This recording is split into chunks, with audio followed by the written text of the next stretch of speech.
Eastleigh leo imefungwa because we are mourning the death of the 3 women wenye wamekatwa jana.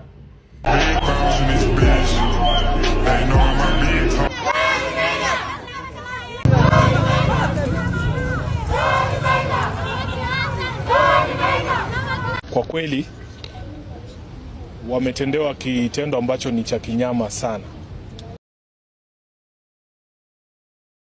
The bodies of 3 women, a mother, her daughter, and her niece, were found in different locations on Tuesday. The women, identified as Amina Abdirashid, her auntie Waris Daud, and her niece Nusaiba Dahir from Eastleigh, were brutally murdered by unknown assailants. The bodies of 3 women were discovered separately. Waris' mutilated body was found in Machakos, Amina's in Pakrads, Nusaiba's in Buruburu. Authorities have launched an investigation into the killings, which have sent shockwaves across Nairobi. Sumeya Noor, a relative of the victims, recounted their last moments. According to Sumeya, Waris had left Anwer on Monday evening around 7 p.m. She informed her daughter Amina and niece Nusaiba that she was going to the hospital to seek medical attention. At around 9 p.m., Amina called her mother to check on her whereabouts, where Waris reassured her daughter that she would be back soon. When Waris failed to return home after a few hours, Amina and Nusaiba decided to go to the hospital where their mother had gone, but they never returned. The following morning, Sumeya and other family members received the devastating news. First, they were informed that Amina's body had been discovered in Pakrads, followed by the discovery of Waris' body in Machakos, and later the body of 12-year-old Nusaiba in Buruburu. It's tragic. We don't know what to do, and no one is helping us to get justice for our relatives, Sumeya told Eastleigh Voice. Her body had multiple deep cuts. It appeared that her killers used a sharp object to take her life, Modhoni said. Waris' wrists had been cut off and were not found at the scene. She also had deep cuts on her face, her ears had been mutilated,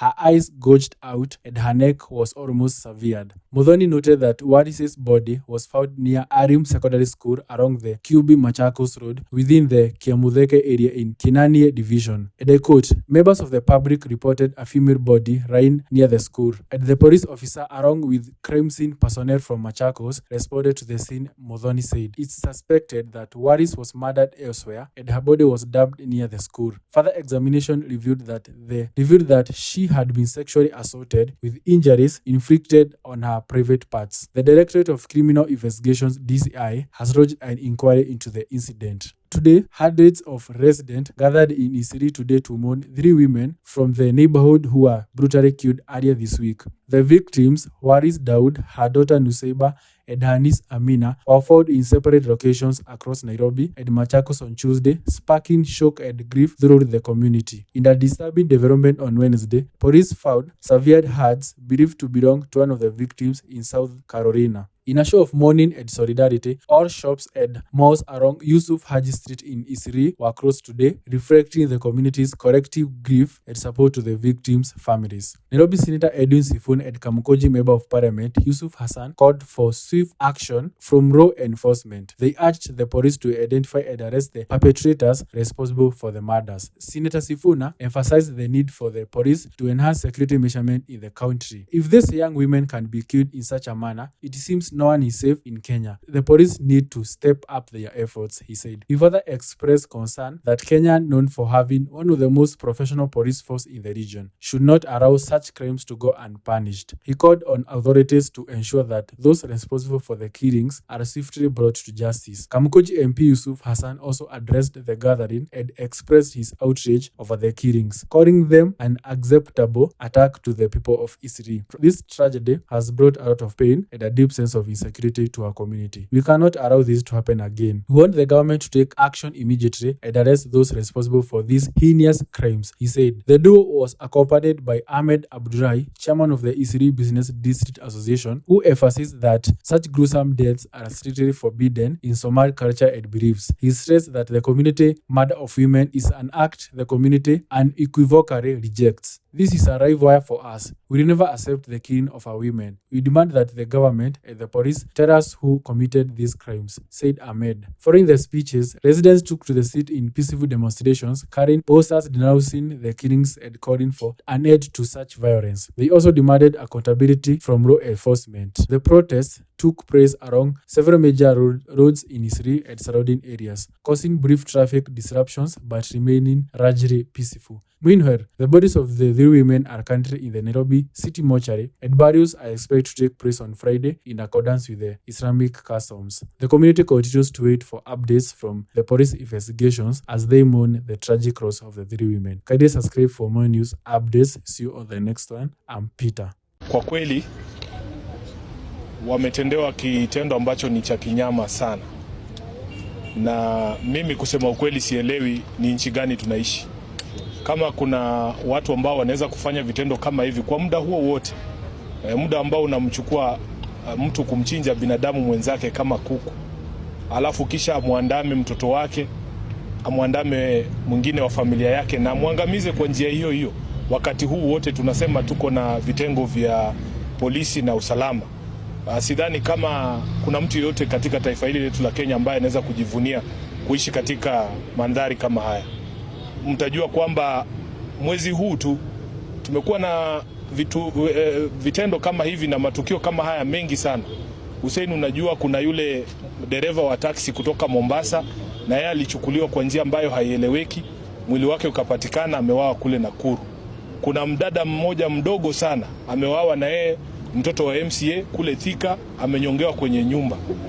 Ndugu yetu mmoja ambaye anafanya kama HR katika kampuni moja, shirika moja hapa Kenya, na yeye amepatikana leo, mwili wake umetupwa kule sehemu za Nyanza, amewawa kikatili. Kusema ukweli, kama Wakenya hatuelewi ni nini inaendelea katika nchi yetu. Kama kweli kuna usalama na vitengo vya usalama Kenya hii, hao watu wote kweli hawana uwajibikaji. Haiwezekani jambo kama hili lifanyike. Wewe fikiria operesheni ya kuwachukua watu watatu uwaue, utupe mili yao katika sehemu tofauti bila ati polisi yoyote kuona, bila ati mtu yoyote mwingine kuona. Wanafanyia hivi vitendo vya kiunyama, wanavifanyia wapi ambapo hakuna watu ambao wanaweza kuona ama kushuhudia? Kwa kweli tumefika level ambayo Mheshimiwa Yusuf, Kenya hii yetu lazima tujiulize ni nini inaendelea katika taifa letu la Kenya. Kama kweli bado tuna vitengo vya usalama, kama bado kuna serikali ambayo imejitolea kuwalinda wananchi wake, kwa sababu hakuna mtu anaweza kujivunia matukio kama haya. Kwa hivyo mimi kwa niaba yangu mwenyewe, kwa niaba ya watu wa Nairobi, nataka nitoe pole zangu sana. Hakuna kitu ambacho tunaweza kusema kwa fariji nyinyi ambao mmepatikana na msiba mkubwa kama huu, lakini yetu ni kusema kwamba iwapo kuna kitu chochote ambacho kiko katika uwezo wetu kama viongozi wenu wa kuhakikisha kwamba haki inatendeka, tutafanya. Kitu ambacho kinanivunja moyo ni kwamba vitendo kama hivi na matukio kama haya yamekuwa mingi sana. Nimekuwa nikimuuliza huyu rafiki yangu Hussein, kwa nini huwa tunakutana tu hapa City Mortuary? Kwa sababu familia nyingi bado zinalia, familia nyingi zinaomboleza, watu wao wameuawa, wengine wamechukuliwa na watu ambao hawajulikani na mpaka sasa hawajulikani mahali wako. Hatuwezi kukaa kimya, kwa sababu kama inawezekana mtu kuchukuliwa jinsi ambavyo hawa wamechukuliwa, hata mimi nikijiita senator pia naweza bebwa tu kwa nyumba yangu na nifanyiwe ukatili kama huu. Nobody is safe until all of us are safe. So mimi nataka niseme pole na niwahakikishie Mheshimiwa Yusuf, wewe unanijua ya kwamba tunaweza kutoa matamshi hapa ya kuhakikisha kwamba kama kuna chochote ambacho tunaweza kufanya kadri ya uwezo wetu kama viongozi wenu hapa Nairobi, kuhakikisha kwamba kwanza tunapata haki kwa haya watatu, na kwamba haya matukio yanaisha, na tunaweza kuhakikishia wananchi wetu kwamba wanaweza kuishi kwa usalama. Kwa hiyo mengi nasema poleni sana, na Mungu aweze kuwarehemu hawa ambao wametuacha. I would like to say that the Eastleigh community is utterly devastated today. The neighborhood is mourning. We are terribly sorry about the terrible calamity that has befallen, the murder of 3 women. This has never happened in our community before, and therefore there is fear, there is panic, and that's why I call upon the police and the security authorities to act very quickly to return the confidence of the community in our police and security services, to ensure that human lives are protected, the security of all the people of Eastleigh, all the people of Nairobi and Kenya is secured, and to make sure those murderers who are now walking around freely are apprehended very quickly, brought to book, and punished for the crimes that they have committed. Because it is terrible to lose three members of the same family, the way we have lost. The second thing that is devastating is the mutilation, the terrible way these three people met their deaths. They have been tortured, and we suspect also they have been raped. And there is no woman who is safe tonight in our neighborhood and in our capital city. So everything necessary must be taken by the government to assure us that in fact our streets are safe, our neighborhood is safe, and our capital city is safe.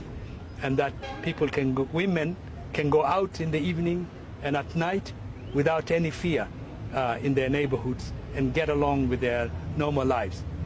So this is the minimum requirement that we're making to the authorities.